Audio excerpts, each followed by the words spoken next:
Hey guys, J77 here doing an unauthorized Comic Talk 360.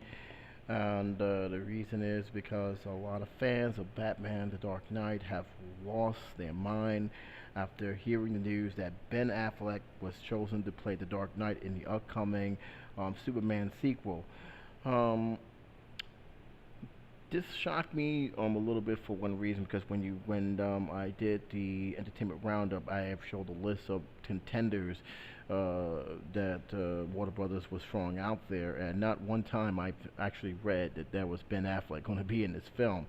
But it was announced yesterday, and needless to say, it pretty much got everybody on an uproar. I mean, it actually made the front page of some newspapers. That's how angry a lot of the fans have gotten. A lot of this has to do with his stunt as the Daredevil, the film that which a lot of people did not like. It was not a good adaptation of the character, that I will admit.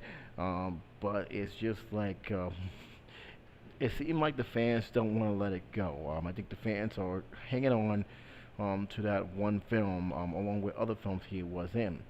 My initial feeling is this: I don't have a straight feeling of this choice. Would I have chosen Ben Affleck for the role? No.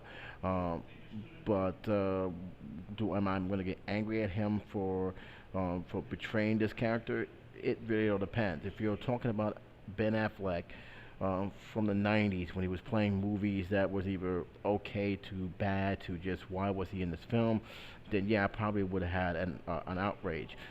But we're talking about a different Ben Affleck. This is a more older, more mature Ben Affleck who have proven himself to be a good director, especially with his award-winning Argo. Plus, his way of going about things have changed. So to sit there and actually bash him and think he's the same Ben Affleck is kind of wrong. It's unfair to him.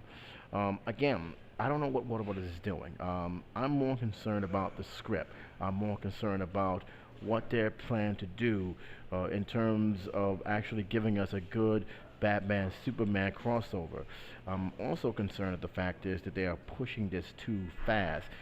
I'd rather to see a reboot of Batman with Ben Affleck playing the Cape Crusader than him just actually being in a Superman movie without any other backstories or any other origin story of him just coming about. This is pretty much a Superman film, but with Batman also featured in there. So I'm more concerned about that than anything else. Also, this is pretty much proof, in my opinion, that they really are playing their cards, throwing all their chips into these two franchises in hopes of building something else up. Again, if this is the actual blueprint for the Justice League, they can't afford to fail, and I think they're begging on Ben Affleck to help boost that favoritism in terms of putting other characters in. Green Lantern, of course, I want to see come back. Wonder Woman definitely, but there seemed to be a big, massive rush, and it's not well organized. If you want my opinion, I don't think it's well organized. But that's more on the production level. In terms of Ben Affleck and himself, again, I have to see what they're going with this. I have to see if they're actually going to give us a actual script, an actual storyline that actually will work with the universe they're in. Look, I'm not gonna, fool myself here. I know they was not gonna go with the Christopher Nolan storyline because Christopher Nolan's movies with the Dark Knight that came out is a totally different universe than the one they're trying to paint now. This is a different animal than the Batmans we have seen in the past. So, in order for this to work, they have to have Batman and Superman be in the same universe, along with any other characters they want to bring out from here on out. My hopes is that they do it right. They take their time, as well with the other characters coming in here. Again, DC as well as the productions who has the licenses don't have a good track record of putting a real strong blueprint in play. Marvel does. Marvel already have done that with the Avengers. They're already working on Phase 2, and even from what I understand, Phase 3. So DC is way behind. DC is pretty much nowhere near the league as Marvel is, and for that reason, I'm very, very more concerned about what story they're gonna throw out next. Um, who knows? They may surprise me. They may actually come out with a story that's epic and will be talked to for years and years to come. But right now, put aside the Ben Affleck situation, I'm a little worried. I'm a little worried that they're throwing all their eggs in one basket and hopes too that everybody will, pretty much flock to the theaters and pretty much bump the um, bump the interest for a Justice League film. I, as for Ben Affleck, I'm not gonna come out there and be one of those fan rage. Again, I would not have picked him, but they did pick him, and I'm just gonna say this: let's see what happens. Keep in mind, this is not the first time fans went nuts when a certain actor or actress was selected in a movie. Daniel Craig is a perfect example of fans going bananas when he was chosen as the next Bond. Everybody had every complaint in the world about him. He's blonde. He's not that debonair, dashing kind of guy you expect from Bond. They even picked on him, yeah, wearing a life jacket. There was backlash after backlash, false rumors. But once the previews came out and once everybody saw him in that role, they love him. He is considered one of the greatest Bond films. Will Ben Affleck be that kind of character in terms of Batman films? Who knows? He can actually turn out to be one of the best ones we had in a long time. He may also be one of the worst ones. Who knows? I think it's unfair to blast him for the choice that Warner Brothers had made. Again, I would have picked him, but he's there. So let's see what script they can work around him, what cast they put around him as well to make this film work. And that's basically what I'm going to do. I'm going to sit and wait. I'm going to see what he does. A lot of people have came to a defense. A lot of people have said that the people was unfair to judge him before then, and I do agree that I think a lot of the fanboys and girls are judging him on something that happened years ago. This is not the Daredevil movie. This is not a Daredevil sequel. This is a totally different movie, and I think we should at least give him the benefit of doubt to say, okay, the Ben Affleck of the past is gone. This is the Ben Affleck now. Let's see what this Ben Affleck actor and also director can do with this superhero role in his age now. So he has experience. He have actually even learned from his mistakes. And let's see what he can do. I think that's all you can do. Let's wait and see.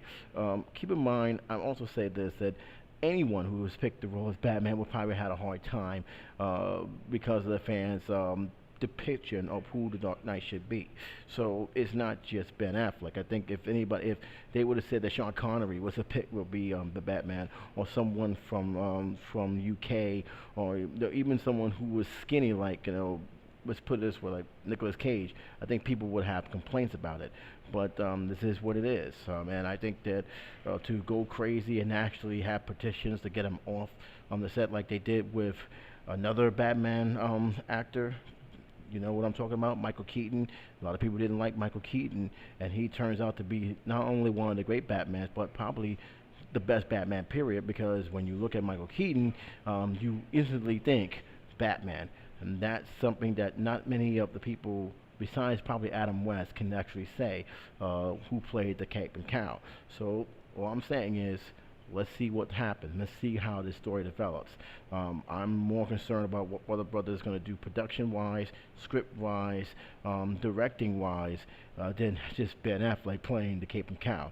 There's a whole lot of other stuff that I'm more concerned about. Once I see what's going on, once I see how they portray it, once I even see the first trailer, I'm just going to keep my initial feelings at a minimum. He's there. My feeling is so and so. I'm actually even surprised, and this is the honest to God truth, that he actually accepted this role, because I had a feeling from the Daredevil situation that he wouldn't have accepted another superhero movie again.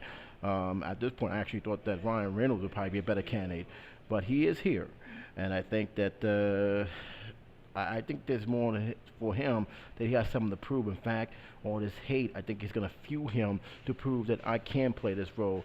This is how I'm going to play it. And all I can say is, let's see what he can do. And that's pretty much all it is. So that's my feelings. I've been talking about for almost 10 minutes, and I will hear you guys' opinion about this. But in terms of what my feeling is, you guys calm down, okay? Please calm down. We've been through this before.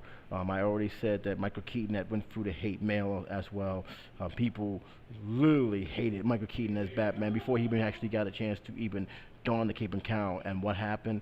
He is considered to be one of the best there is. So all I'm saying is, let's wait and see. That's all I'm going to say. Just wait and see. Let's keep an eye on what they have planned, what story they plan to go with.